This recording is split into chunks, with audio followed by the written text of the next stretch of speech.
O nosso tema é Entre o Bem e o Mal, em busca da sabedoria no mundo de ambições.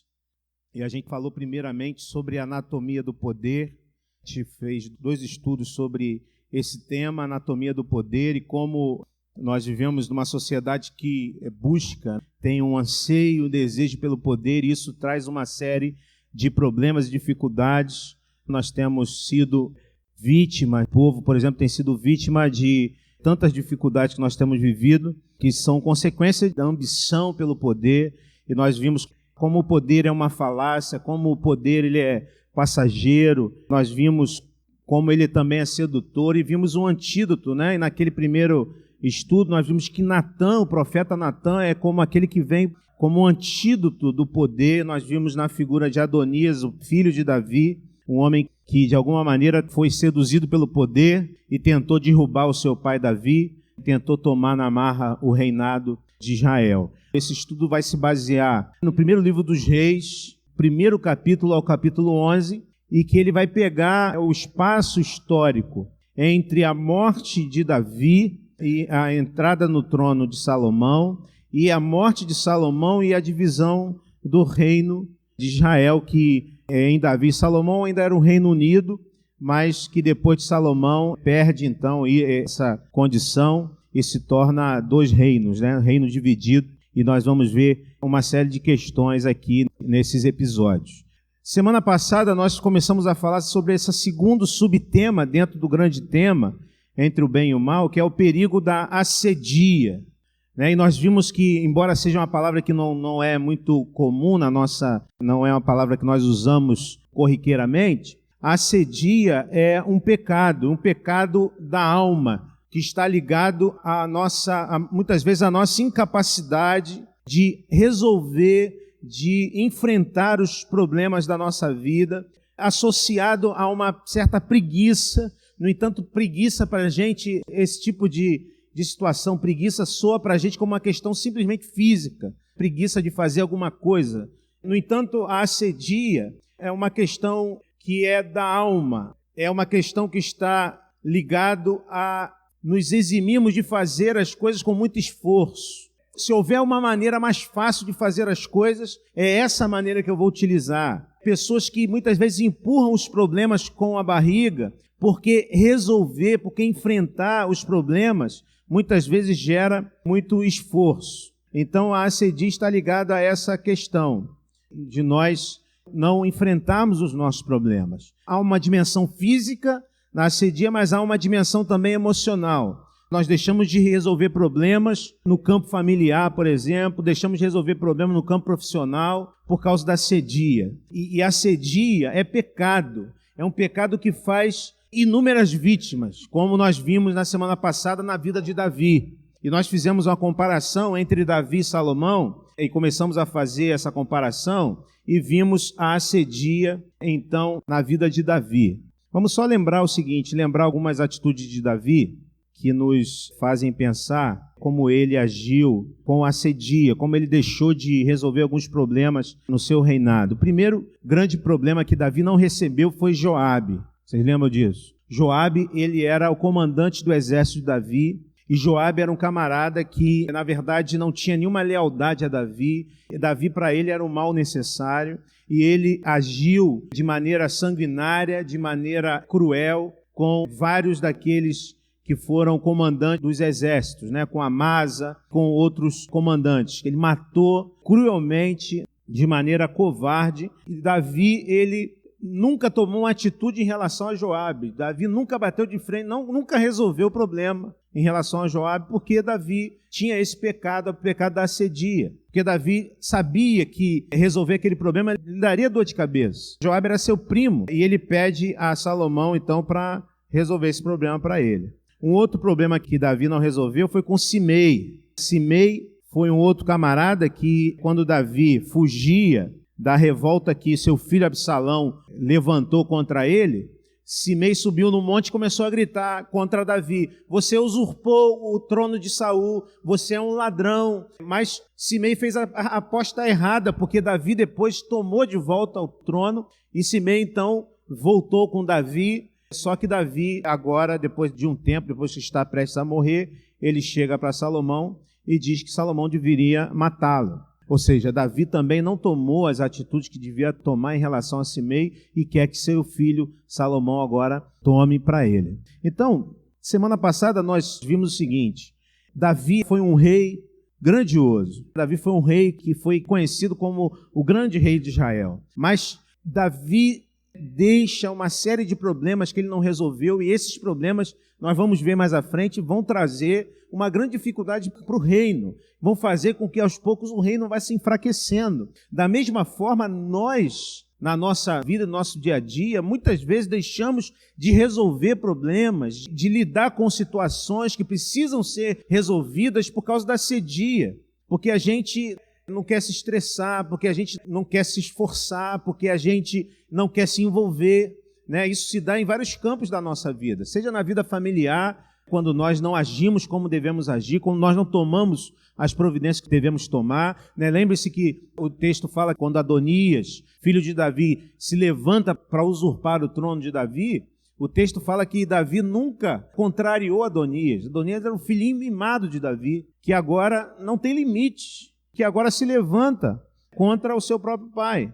Então, nós também muitas vezes lidamos com esses problemas na nossa vida familiar. Ou quando nós, como cidadãos dentro de uma sociedade, nós vemos coisas e fazemos vista grossa. Esse dia também está ligado a isso aí. Davi sabia que Joabe era um criminoso, Davi sabia que Joabe era um homem que precisava de limites, e Davi mantém Joabe dentro do seu reinado, um homem cruel. Ele não faz nada acerca disso. Então, irmãos, a assedia muitas vezes gera essas situações na nossa vida. Em contraposição a Davi, nós vemos Salomão. Demonstra uma assertividade, e aqui a gente coloca a assertividade de Salomão como o remédio para a assedia de Davi. A assertividade como aquilo que pode mudar a nossa vida em relação a essa situação. Eu falei semana passada que a gente não deve confundir, e é importante a gente perceber na vida de Salomão o seguinte: a assertividade de Salomão tem a ver com a sabedoria de Salomão, mas não uma simples sabedoria, uma sabedoria que se alia à ação. Não adianta a sabedoria sem ação.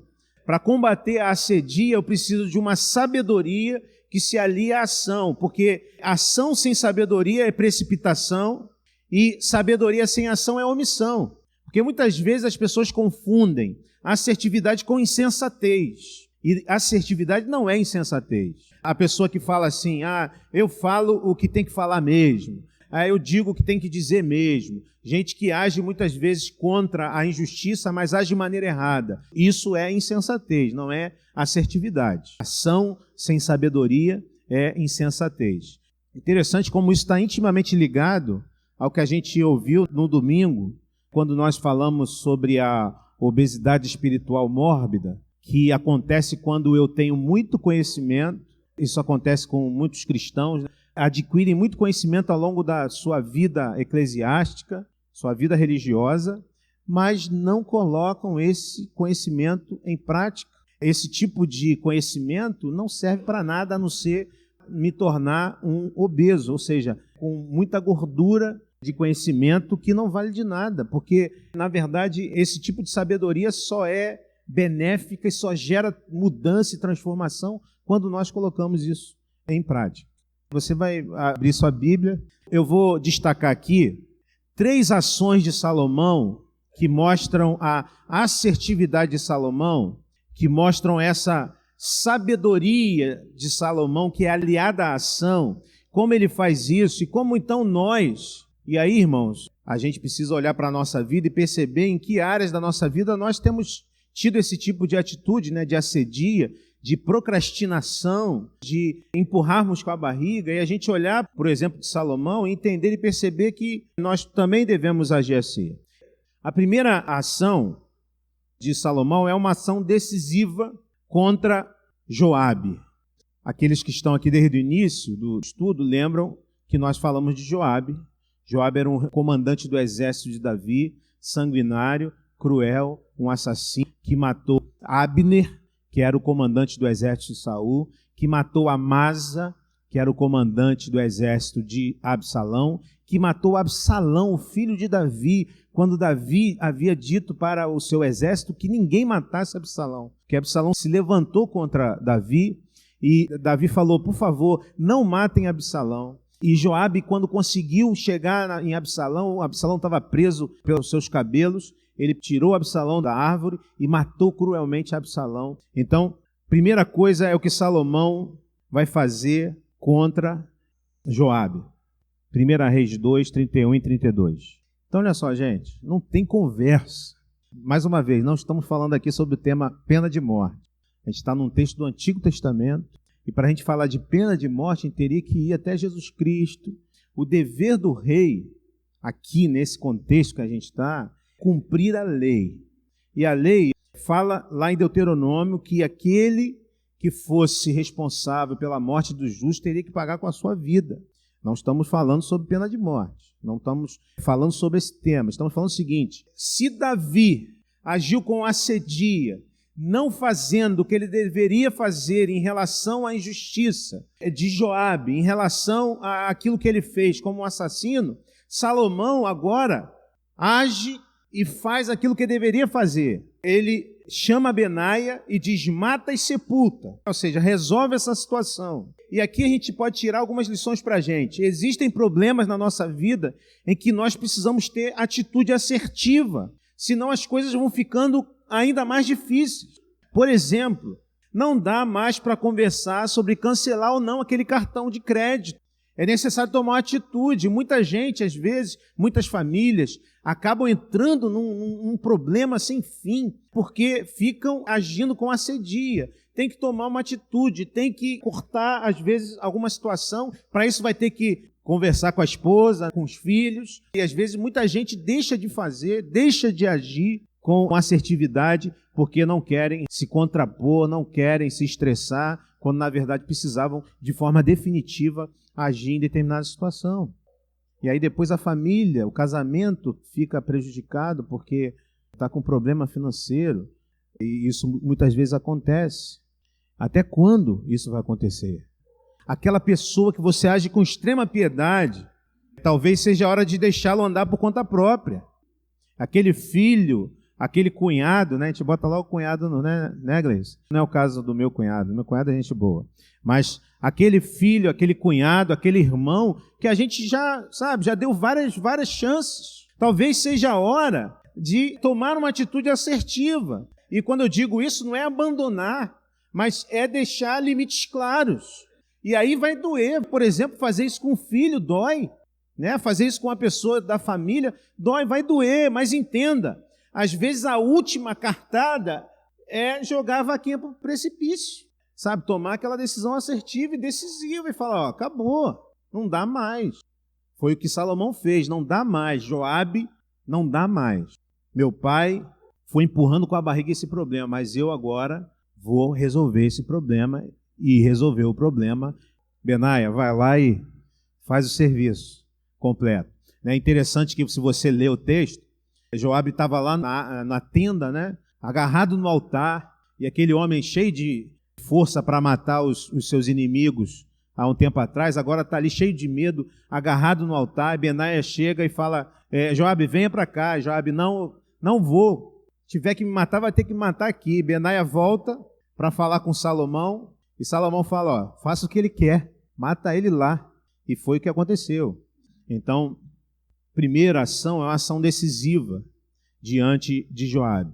Salomão vai e faz o que ele devia fazer e toma uma ação decisiva. A segunda ação é uma ação preventiva diante de Abiatar. Vocês lembram quem era Abiatar? Abiatar era um dos sacerdotes. E Abiatar foi um dos homens que se aliou a Adonias, naquele levante que Adonias teve contra o rei Davi. Abiatar se levantou na revolução de Adonias contra Davi. E Abiatar, ele era um homem que tinha visibilidade, era um sacerdote, e tinha um poder, um status religioso.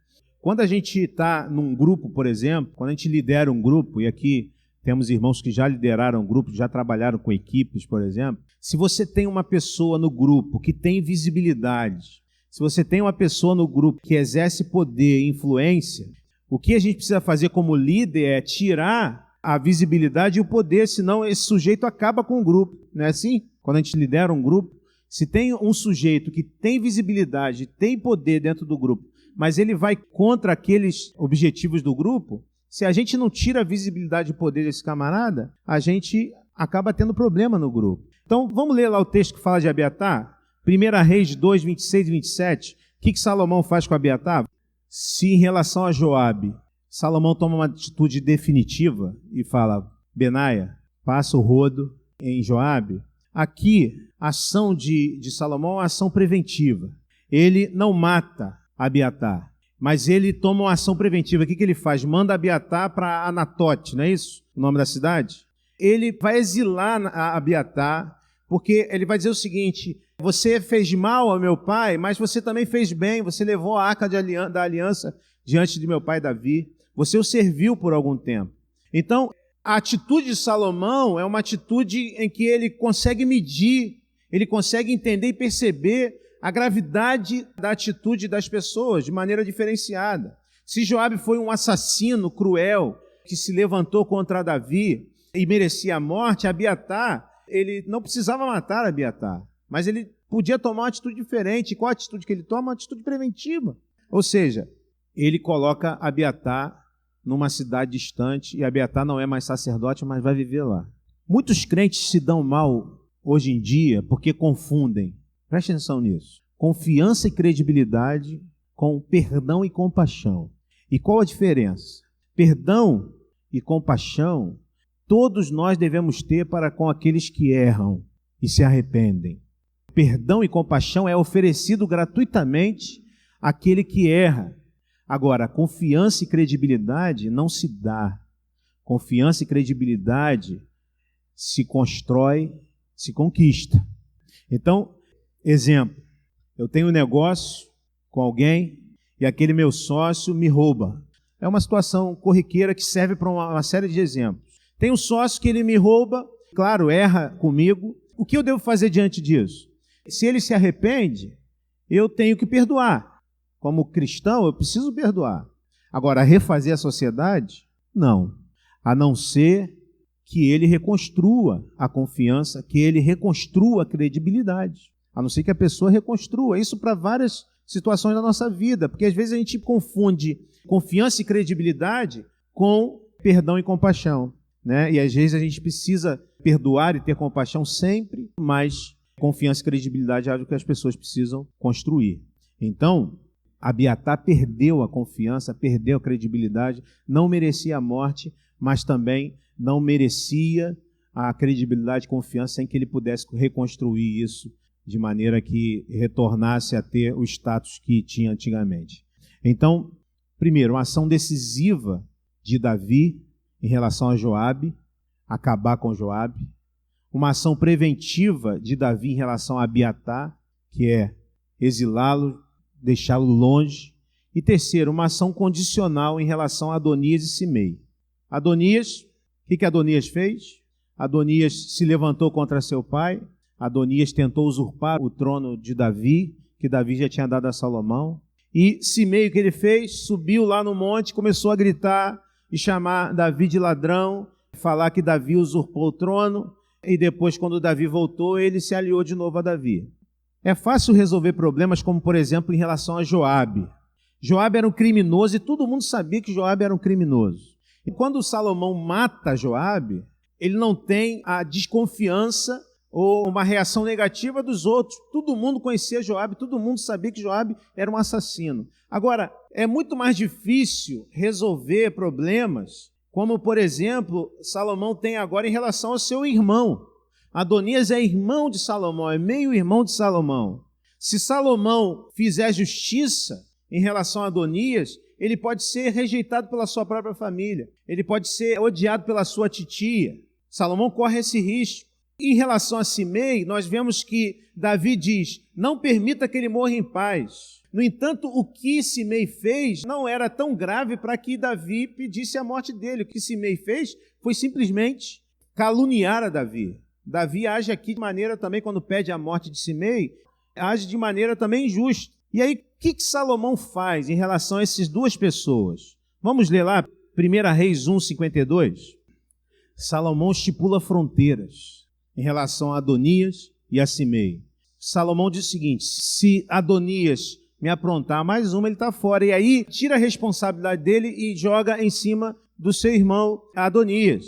Ou seja, ele transforma um problema que é um problema subjetivo e condiciona esse problema para torná-lo objetivo. Se você fizer mais alguma coisa, mais alguma vez, você está fora.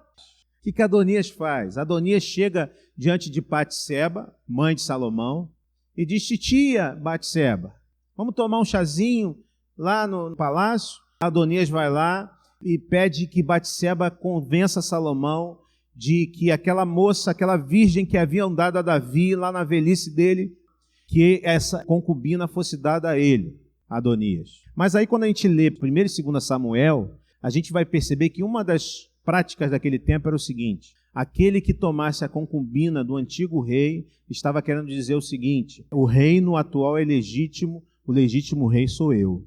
Então Adonias, mesmo fora do trono, toma atitudes de rebelião contra Salomão, e aí não teve jeito, Salomão... A culpa foi de Salomão? Não. Salomão disse: se você fizer mais alguma, você está fora. Você é meu irmão, tentou tomar o trono que era meu, não vou te matar, mas se você fizer mais uma vez, você está fora. Então, a responsabilidade recai sobre Adonias. Em relação a Simei, vamos ler lá o texto de 1 Reis 2, 36 e 37. Outra ação condicional. Simei não merecia a morte. Davi pediu a morte de Simei, mas ele não merecia a morte. Ele caluniou contra Davi e não merecia a morte por causa disso. O que Salomão fez? Botou ele numa casa em que Salomão podia vê-lo e disse: você não sai daí, você está numa prisão domiciliar, não pode sair. Colocou lá a tornozeleira. Tem nada a ver com o que acontece hoje, gente. Tem nada a ver. O que Simei fez? Simei aguentou, ficou em casa? Não. E aí o que aconteceu com Simei? Perdeu o pescoço também. A culpa foi de Salomão? Não. Simei, você não vai morrer. Eu vou ser benevolente com você.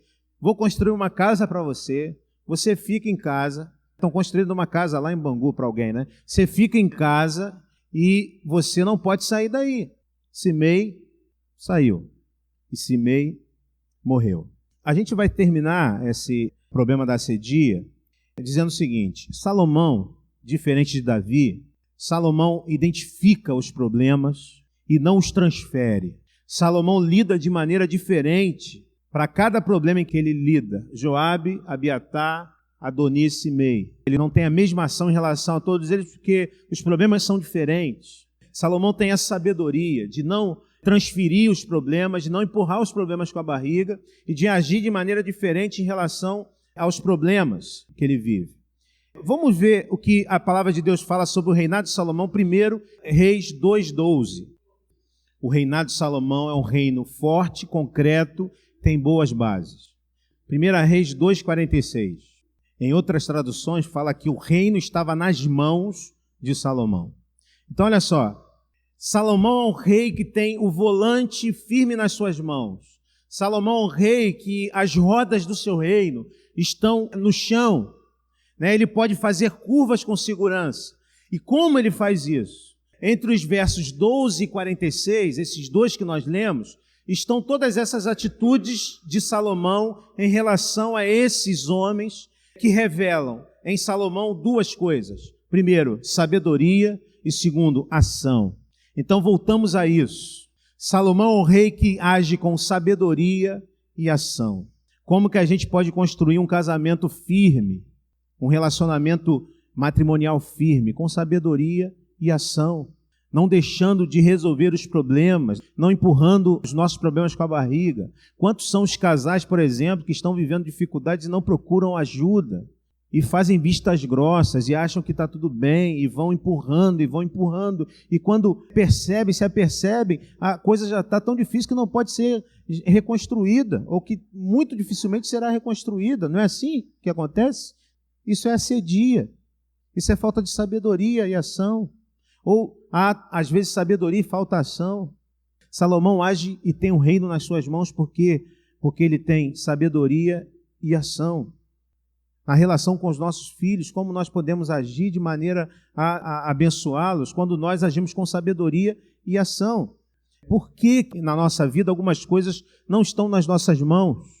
Por que o nosso casamento não está nas nossas mãos? Por que a nossa vida profissional não está nas nossas mãos em muitas situações? Por que o nosso negócio, a nossa família não estão nas nossas mãos? Talvez porque decisões não foram tomadas. Talvez porque a omissão seja algo que esteja prevalecendo na nossa vida. Queria que você saísse daqui com essa avaliação, ou essa autoavaliação sobre você, sobre a sua vida, sobre as áreas da sua vida, que talvez tenham saído da sua mão, talvez porque você não tomou as decisões que devia tomar na época. O que nós devemos fazer sobre isso? Primeiro, analisar a nossa vida, analisar a nossa vida familiar, analisar a nossa carreira profissional e observar isso e perceber onde nós falhamos, onde nós deixamos de tomar atitude. A segunda coisa que nós devemos fazer, identificada a assedia ou a falta de atitude, pedir perdão a Deus, porque assedia é pecado. Porque assedia é um vício. Cada vez que nós deixamos de tomar uma atitude em relação a alguma coisa, aquilo vai se tornando maior. Cada vez que nós empurramos com a barriga, aquilo vai piorando e se torna um risco. Aquilo piora. Terceira coisa, o que devemos fazer? Tomar a decisão de lutar contra isso. Ou seja, retomando as nossas vidas nas nossas mãos. Tomando atitudes, decisões que muitas vezes doem de serem tomadas. Que muitas vezes são difíceis de serem tomadas. Teremos, às vezes, a reprovação de outras pessoas, mas que precisam ser tomadas. Olhamos para a vida e para o reino de Salomão, em detrimento do reino de Davi. Salomão tomou decisão, uma decisão definitiva de matar Joabe, uma decisão preventiva de exilar Abiatar e uma decisão condicional de impor condições a Adonias e Simei, para que ele pudesse ter um reino nas suas mãos. Então, o desafio que a gente tem é esse, o perigo da assedia. Assedia é um pecado. E quando a gente fala da nossa vida como cidadãos, falando um pouquinho da nossa vida política, porque querendo ou não, gostando ou não de política, você é um ser político, como diria Aristóteles, e você faz política todo dia, sabia? Então, como cidadãos, assedia também é um grande mal.